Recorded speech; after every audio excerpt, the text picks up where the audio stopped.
In episode 1, where we talked about the history of the Shona people in the pre-colonial era up to the 17th century, we saw the rise of the Shona kingdom under the leadership of their kings. They built a powerful kingdom that stretched from the Zambezi River in the north to the Limpopo River in the south. They developed a complex system of government with chiefs, headmen, and spirit mediums playing important roles. The decline of the Rozvi Empire in the 19th century marked the end of Shona dominance in the region and set the stage for the rise of the Ndebele kingdom and eventual European colonization. I want you to take you back a moment just to clarify the relations between Mapungubwe Kingdom and Great Zimbabwe. Which came first? Mapungubwe, around 1075 to 1220 AD, predates Great Zimbabwe, around 1100 to 1450 AD. Mapungubwe is considered one of the earliest complex societies in southern Africa and a precursor to Great Zimbabwe. The kingdom of Mapungubwe was located at the confluence of the Shasha and Limpopo rivers in South Africa, south of Great Zimbabwe. It is assumed to have been the first kingdom in southern Africa, and its capital's population was 5,000 by 1250. Mapungubwe was a thriving trade center and was known for its gold trade, sophisticated social hierarchy, and stone-walled settlements. The decline of Mapungubwe around the 13th century is believed to have been due to climatic changes and shifts in trade routes. And following unknown events and shifting trade routes north around 1300, Mapungubwe's population scattered. In the present day, they are often associated with the Kalanga, Shona, Chivhula, and Venda peoples. Answering what came first, Great Zimbabwe or the Kingdom of Mapungubwe. Great Zimbabwe, located in present-day Zimbabwe, emerged as a major center of power and trade after the decline of Mapungubwe. It became the capital of the Zimbabwe Kingdom, which controlled trade routes connecting the interior of Africa to the Indian Ocean coast. Great Zimbabwe is famous for its massive stone structures, including the Great Enclosure and the Hill Complex. Relations between the two. There is evidence of cultural and trade connections between Mapungubwe and Great Zimbabwe. The people of Great Zimbabwe likely inherited some of the architectural and organizational practices of Mapungubwe. Both civilizations were part of a broader network of trade and cultural exchange in southern Africa, which included the exchange of gold, ivory, and other goods. The decline of Mapungubwe may have contributed to the rise of Great Zimbabwe as people and resources shifted northward. Having the clarification now out of the way, let's continue from where we left in episode 1, the arrival of the Ndebele under Mzilikazi. The Shona and Ndebele are two of the largest ethnic groups in Zimbabwe, with a shared history that has shaped the nation's political, social, and cultural landscape. The Shona, who are indigenous to the region, have a long history dating back to the ancient Great Zimbabwe civilization. The Ndebele, on the other hand, arrived in the 1830s under the leadership of Mzilikazi, a former lieutenant of the Zulu king Shaka. The Ndebele migration into present-day Zimbabwe in the 1830s marked the beginning of a complex relationship with the Shona people. Their interactions, marked by periods of conflict, cooperation, and colonial manipulation, have had a profound impact on Zimbabwe's history. Looking back, from about 1826, the Rozvi Empire was subjected to severe pressure from migrants fleeing from the Mfecane disturbances south of the Limpopo. By 1838, as many as 5 Nguni groups had passed through or settled in the region, each bombarding the Rozvi state and transforming the way of life of the local people. 2 of these groups, the Ndebele and the Gaza, however, eventually settled permanently in Zimbabwe and subjected several Shona groups to their rule. The newcomers not only dismantled the core of the Rozvi ruling elite, but also scattered its varying factions in all directions. Let me give you some background information around the Ndebele migration. The Ndebele, led by Mzilikazi Kumalo, migrated northward from present-day South Africa in the early 1830s. This migration was part of the broader Mafekan, a period of widespread warfare and displacement in southern Africa. Mzilikazi and his followers, known as the Ndebele or Matabele, eventually settled in the southwestern region of present-day Zimbabwe, which they called Matabeleland. Mzilikazi and his followers established a centralized state, and the Ndebele were a militaristic society with a strong warrior culture. Their economy was based on cattle herding, raiding, and tribute collection. To establish their dominance in the region, they conducted raids on neighboring communities, including the Shona. Mzilikazi's Ndebele state incorporated into Ndebele society some Rozvi houses. However, as the Ndebele pursued their Shona enemies on the plateau, they nevertheless deferred to Shona spirit mediums. Mzilikazi's son and successor, Lobengula, actually strengthened his relations with the Mwari cult. Ndebele raids on the Shona 1830s to 1890s. The Shona, who were primarily agriculturalists, lived in decentralized chiefdoms across the region. While some Shona groups resisted Ndebele incursions, others were subjugated and forced to pay tribute in the form of cattle, grain, and labor. Despite these tensions, there were also periods of coexistence and intermarriage, particularly in areas where the 2 groups interacted regularly. Objectives of the raids. The Ndebele raids on the Shona served several purposes. Acquisition of wealth. The Ndebele confiscated cattle, grain, and other resources from the Shona. Cattle were particularly important as a symbol of wealth and power in Ndebele society. Expansion of territory. The raids helped the Ndebele expand their influence and control over new territories. Capture of women and children. Beautiful Shona, women, and young children were often taken during raids. Women were integrated into Ndebele society as wives or servants, while children were assimilated into Ndebele culture. Establishment of tribute systems. The Ndebele demanded tribute from subjugated Shona communities in the form of goods, labor, and military service. Methods of raiding. The Ndebele were highly organized and effective raiders. Their military tactics included Empire regiments. The Ndebele army was divided into regiments, each with a specific role during raids. Surprise attacks. Raids were often carried out suddenly and with overwhelming force to ensure success. Destruction of villages. Shona. Villages were sometimes burned to instill fear and discourage resistance. Impact on the Shona people. The raids had profound effects on Shona society. Loss of wealth and resources. The confiscation of cattle and grain disrupted Shona livelihoods and weakened their economic stability. Displacement and disruption. Many Shona communities were forced to flee their homes, leading to displacement and social fragmentation. Cultural assimilation. Shona, women and children taken during raids were assimilated into Ndebele society, often losing their Shona identity over time. Resistance and adaptation. Some Shona groups resisted the raids by fortifying their settlements or forming alliances with other communities. Others adapted by paying tribute to the Ndebele to avoid further attacks.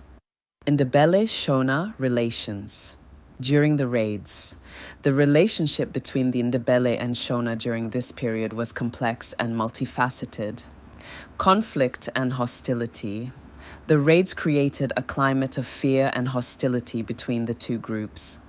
The Shona viewed the Ndebele as aggressors, while the Ndebele saw the Shona as a source of wealth and labor. Coexistence and intermarriage. Despite the raids, there were instances of coexistence and intermarriage, particularly in areas where the two groups lived in close proximity.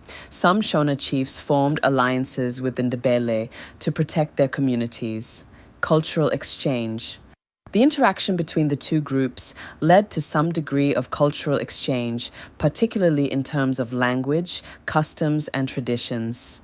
Besides subduing the original Shona rulers, the Ndebele had to contend with the Boers from the Transvaal, who in 1847 crossed the Limpopo and destroyed some Ndebele villages in the periphery of Ndebele territory.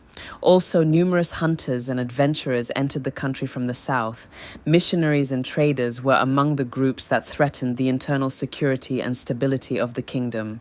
Robert Moffat and the Ndebele, Robert Moffat's relationship with Mzilikazi, and the establishment of the Inyati mission station in 1852 were significant milestones in the history of Christian missions in southern Africa.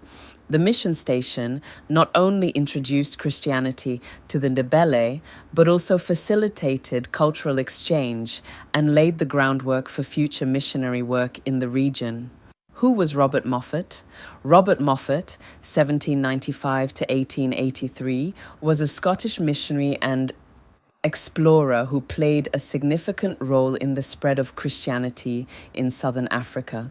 He was associated with the London Missionary Society, LMS, and is best known for his work among the Tswana people in present-day South Africa.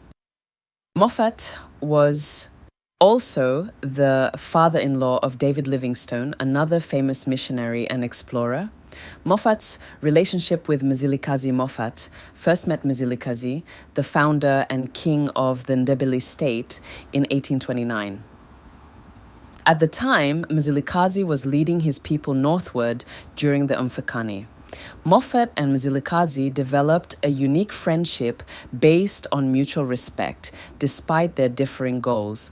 Moffat sought to spread Christianity, while Mzilikazi was focused on consolidating his kingdom. Moffat visited Mzilikazi several times over the years, acting as a mediator between the Ndebele and European settlers. His relationship with Mzilikazi helped pave the way for the establishment of Christian missions in Ndebele territory, establishment of the Inyati mission station 1852. In the early 1850s, Moffat persuaded Mzilikazi to allow the establishment of a mission station in Ndebele territory. Mzilikazi agreed, seeing the potential benefits of having European missionaries in his kingdom, such as access to European goods and technology. The Inyati mission station. In 1852, Moffat and his colleague William Sykes established the Inyati mission station near present-day Inyati in Matabeleland, Zimbabwe. This was the first Christian mission in Ndebele territory and marked the beginning of missionary activity in the region. Lobengula's rise to power. Lobengula became king of the Ndebele in 1870 after the death of his father, Mzilikazi. He inherited a powerful kingdom that controlled much of present-day southwestern Zimbabwe, Matabeleland, and parts of central Zimbabwe, Mashonaland. The Ndebele economy was based on cattle, raiding, and tribute from subjugated Shona communities. By the 1850s, Ndebele rule stretched over the Zambezi, the Mapungubwe Plateau, and Gokwe, with the Shona chiefs there paying tribute to the Ndebele. However, by 1879, Ndebele power was itself coming under serious threat from some Shona groups as the Ndebele impis were being defeated due to the gradual adoption and proliferation of guns by most southern Shona groups. European interest in the region, European powers, particularly the British, were increasingly interested in southern Africa due to its strategic location and rich resources, including gold. Missionaries, traders, and explorers had already established a presence in the region, and their reports fueled European ambitions. The Moffat Treaty, 1888. In February 1888, John Smith Moffat persuaded Lobengula to sign the Moffat Treaty. This treaty was presented as a simple agreement of friendship and peace between the Ndebele and the British. However, it contained clauses that effectively placed Lobengula's foreign policy under British control, prohibiting him from entering into agreements with other European powers without British approval. The Rudd Concession, 1888. Later, in 1888, a group of British agents, led by Charles Rudd, arrived in Matabeleland to negotiate a mining concession with Lobengula. They were backed by Cecil John Rhodes, who sought to exploit the region's mineral wealth. Tactics used. The agents used flattery and gifts to win Lobengula's favor. They downplayed the significance of the concession, claiming it was merely a permit for limited mining activities. They exploited Lobengula's limited understanding of written agreements and legal language. The concession.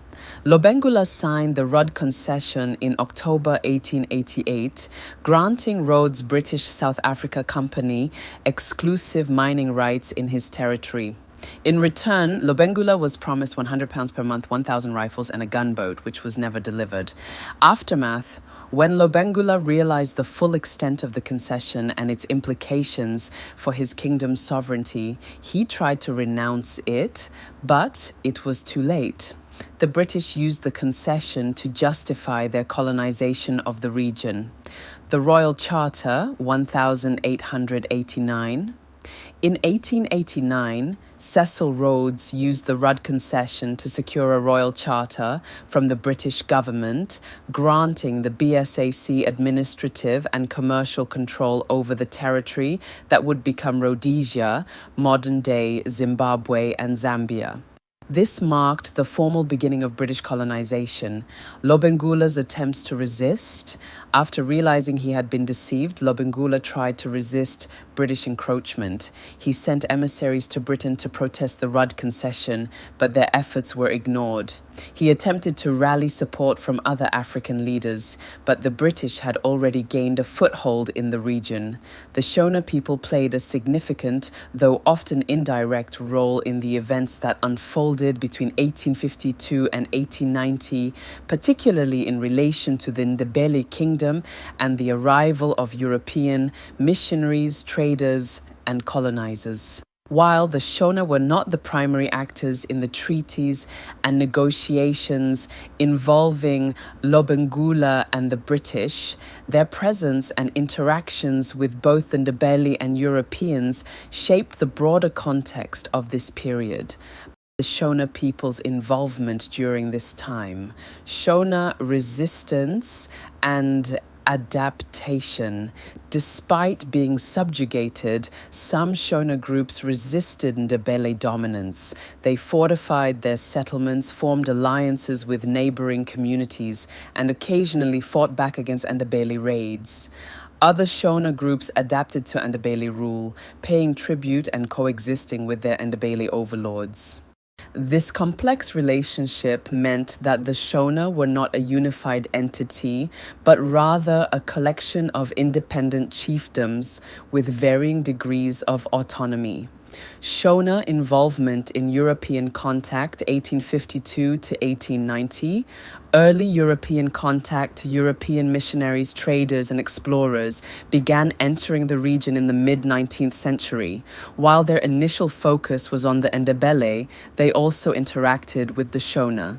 Missionaries like Robert Moffat and John Smith Moffat occasionally traveled through Shona territories on their way to Matabeleland, but their primary focus was on converting the Ndebele. Shona as intermediaries. Some Shona groups acted as intermediaries between the Ndebele and Europeans. They facilitated trade and communication, particularly in areas where the Ndebele and Shona coexisted. The Shona's knowledge of the land and their established trade networks made them valuable to European explorers and traders. Limited direct involvement in treaties. The Shona were not directly involved in the treaties signed between Lobengula and the British, such as the Moffat Treaty, 1888, and the Rudd Concession, 1888. These agreements were primarily between the Ndebele king and British agents. However, the Shona were indirectly affected by these treaties as they laid the groundwork for British colonization, which would eventually impact all indigenous groups in the region. Shona resistance to colonial encroachment, growing European presence. By the 1880s, European interest in the region had intensified, particularly due to rumors of gold in Mashonaland, Shona territory. Cecil Rhodes and his British South Africa Company sought to exploit these resources. The Shona, like the Ndebele, were wary of European encroachment but lacked the centralized power to resist effectively. The First Chimurenga, 1896 to 1897.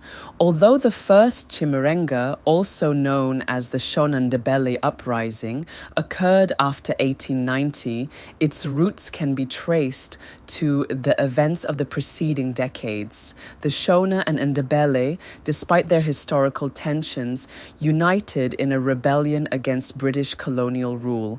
This uprising was a response to land dispossession, forced labor, and the harsh policies of the BSAC. The Shona played a leading role in the rebellion, with spiritual leaders like Nehanda Nyakasikana and Kaguvi mobilizing their people to resist colonial oppression.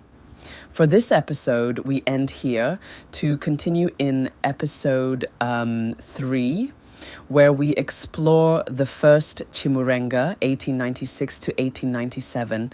Let me know what you think so far. Leave comments. Until next time we meet, take care.